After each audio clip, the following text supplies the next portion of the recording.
Okay, so story time, because this manicure appointment had me trying so hard not to laugh. I'm doing my client's nails, everything's calm, relaxing, and quiet, and I can tell she's getting sleepy. You know when someone starts doing the slow head nod? Yeah, that.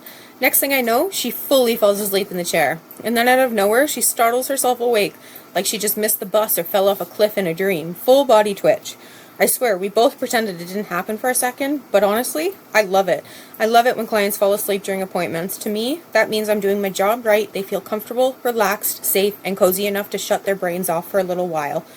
Beauty appointments should feel relaxing, like a little escape for an hour or two. So if you accidentally take a nap in my chair, that's honestly a compliment to me. The only hard part is trying to know when to laugh and when not to laugh so you don't wake them up.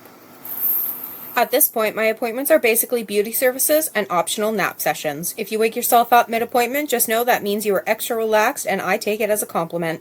So, when are you booking your next nap session with me?